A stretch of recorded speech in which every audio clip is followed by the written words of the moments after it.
ముసలోళ్లను కూడా ముంచుతున్న ముదనష్టపు ప్రభుత్వం కాంగ్రెస్ ప్రభుత్వం. దివ్యాంగులను కూడా ఢోకా చేసిన దిక్కుమాలిన ప్రభుత్వం ఈ కాంగ్రెస్ ప్రభుత్వం. దళితులను దగా ఇక ఒక తీవ్రమైన ఆరోపణ చేస్తా ఉన్నా, యాజ్ ఎక్స్ ఫైనాన్స్ మినిస్టర్ ఆరోపణ చేస్తా ఉన్నా. కేసీఆర్ గారు ఒక గొప్ప పాలసీ తెచ్చింది, ఎస్సీ ఎస్డిఎఫ్, ఎస్టీ ఎస్డిఎఫ్. ఈ దేశానికి ఆదర్శం, ఇండియాలో ఎవరు తేలేదు. క్యారీ ఫార్వర్డ్ విధానం ఏంటంటే ఎస్సీ ఎస్టీ ఎస్డిఎఫ్ ఆ సంవత్సరం జనాభా ప్రాతిపదికన ఎస్సీ ఎస్టీలకు కేటాయించిన నిధులు ఆ సంవత్సరమే ఖర్చు పెట్టాలి. బై ఛాన్స్ ఖర్చు పెట్టకపోతే నెక్స్ట్ ఇయర్కు క్యారీ ఫార్వర్డ్ అయి వచ్చే సంవత్సరం ఇది అది కలిపి ఖర్చు పెట్టాలని కేసీఆర్ గారు తెచ్చారు. మనం చూసి దేశంలో కేరళ, తమిళనాడు, దాదాపు 7-8 రాష్ట్రాలు యాజ్ ఇట్ ఈస్ మన బిల్లు, అసెంబ్లీ బిల్లు తీసుకుపోయి వాళ్ళు దేశంలో 6-7 రాష్ట్రాలు అమలు చేసింది. ఇండియాకు వీఆర్ మోడల్, వీఆర్ ఛాంపియన్. నేను బాధతో చెప్తా ఉన్నాను, మరి భట్టి గారు ఒక దళిత బిడ్డ, ఆయన కొంత సోషల్గా ఉందని నేను భావించిన, కానీ ఇప్పుడు ఆచరణ చూసిన తర్వాత ఆయన క్యాపిటలిస్ట్ అనేది నాకు అనిపిస్తూ ఉంది. ఎందుకంటే అత్యధికంగా ఎస్సీ ఎస్డిఎఫ్, ఎస్టీ ఎస్డిఎఫ్ నిధులు అతి ఎక్కువ దారి మళ్ళింది రేవంత్ 2 ఏళ్ల కాలంలో. 20,000 కోట్ల రూపాయల ఎస్సీ ఎస్టీ ఎస్డిఎఫ్ నిధులు ఈ 2 ఏళ్లలో దారి మళ్ళినాయి. భట్టి గారు, మీరు ఆ కుర్చీలో కూర్చోవడం అర్హత ఉందా మీకు? 20,000 కోట్లు ఎస్సీ ఎస్టీ ఎస్డిఎఫ్ నిధులు దారి మళ్ళీ ఎస్టీల నోరు కొట్టిన తర్వాత మీకు ఎట్లా కూర్చోబుద్ది? మీరు కనీసం ఎస్సీ ఎస్టీలకు కూడా న్యాయం చేయలేరా? సరే, కమిషన్లు ఆ గోల్ వదిలిపెట్టి అట్లీస్ట్ ఎస్సీ ఎస్టీలకు కూడా న్యాయం చేయలేకపోతే ఎట్లా? మీరు మీ హయాంలో నిధులు మళ్ళీ దళిత బంధు నీ ఒక్క నియోజకవర్గం ఇచ్చుకున్నావు మధ్యలో, మరి రాష్ట్రం మొత్తం దళిత బంధు వద్దా? దళిత బంధు పథకం ఉన్నదా, రద్దయిందా? ఎస్సీ కార్పొరేషన్ ద్వారా 2 ఏళ్లలో ₹1 ఎవరికైనా ఇచ్చారా మీరు? కేసీఆర్ గారు అయితే సబ్సిడీని పెంచి 90% ఇచ్చింది. 90% సబ్సిడీ, 80% సబ్సిడీతో ఇచ్చినాం మేము. ఎస్సీ కార్పొరేషన్ బంధు, దళిత బంధు, ఎస్సీ ఎస్టీ ఎస్డిఎఫ్ నిధులు దారి మల్లుతాయి. ఎస్సీ ఎస్టీ గురుకులాల్లో సరిగా అన్నం పెట్టక మెస్ బిల్లులు విడుదల కాక పిల్లలు దవాఖాన్ల పాలు. ఈ రోజు కూడా ఎస్సీ ఎస్టీ విద్యార్థులకు కాస్మోటిక్ ఛార్జెస్ రిలీజ్ కాలేదు. హెయిర్ కటింగ్ కోసం పిల్లలకు కొబ్బరి నూనెకో నూనెకో దానికి కొనుక్కునే కాస్మోటిక్ ఛార్జీలు ఈ రోజు కూడా ఈ విద్యా సంవత్సరం ఇంకా రిలీజ్ కాలేదు. ఇది బాధతో చెప్తున్న భట్టి గారు. బీసీలకు అన్యాయం.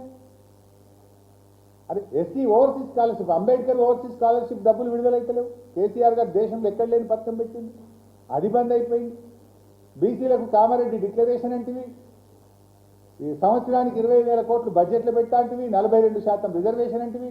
42% దేవుడు కానీ ఉన్న 24% కూడా కొట్టినావు కదా.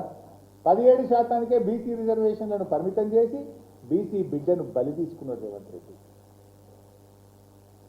ఇవాళ సబ్ ప్లాన్ పత్తా లేదు. కామారెడ్డి డిక్లరేషన్ చెత్తబుట్ట దాఖలైపోయింది. माइनॉरिटी भाइयों को 5,000 करोड़ बजट देते बोले, 5,000 नहीं 1,000 भी नहीं दे रहा। युवा जवान लोगों को रोजगारी के लिए 1,000 करोड़ देते बोला, वो भी 1 रुपया नहीं दिया।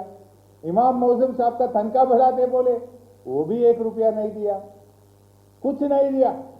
बार बार पीआरएस पार्टी ने पीछे पड़े तो कल नहीं परसों जुबली के इलेक्शन के वजह से आप अजहरुद्दीन को मिनिस्टर दिए, वो भी नहीं दे रहा था। तू 2 साल में माइनॉरिटी को मिनिस्टर भी नहीं दिया।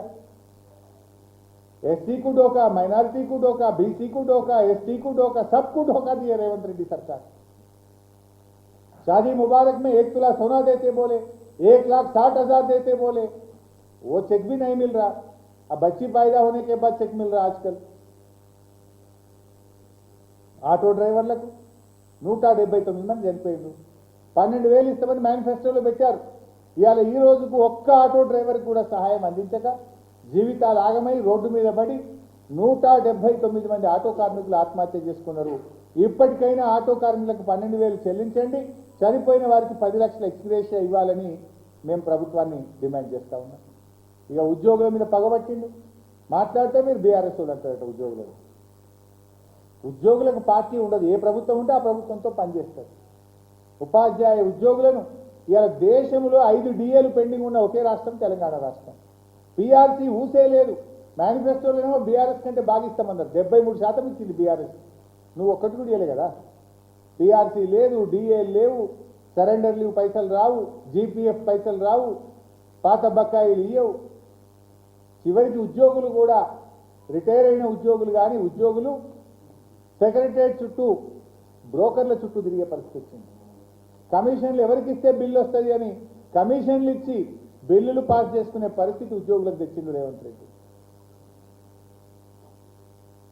ఇలా 27 మంది రిటైర్డ్ ఉద్యోగులు మానసిక ఒత్తిడికి లోనైపోయి అనారోగ్యం పాలైతే డబ్బులు లేక ఈరోజు చనిపోయే పరిస్థితి ఏర్పడ్డది. చివరికి ఐఏఎస్లు కూడా బలి తీసుకున్నారు. మీరు ఒక రిజ్వీ లాంటి ఒక ఉన్నతాధికారి మంత్రికి ముఖ్యమంత్రికి ఉన్న మధ్య భేదాభిప్రాయాలు, పంపకాల్లో తేడా, టెండర్లలో తేడా వస్తే చివరికి ఒక ఆనెస్ట్ ఆఫీసర్ రిజ్వీ లాంటి ఒక మంచి అధికారి సర్వీస్ నుంచి వైదొలిగే పరిస్థితి వచ్చింది. ఇది రాష్ట్రానికి నష్టం కదా. ఒక మంచి అధికారిని రాష్ట్రం కోల్పోయింది కదా. అనుభవజ్ఞుడైనటువంటి ఒక వెరీ గుడ్ ఆఫీసర్ మీ అవినీతికి, మీ పంచాయతీలకు, మీ టెండర్లు, మీ కాంట్రాక్టర్లకు చివరికి ఒక ఐఏఎస్ అధికారిని కూడా బలి తీసుకున్నారు మీరు.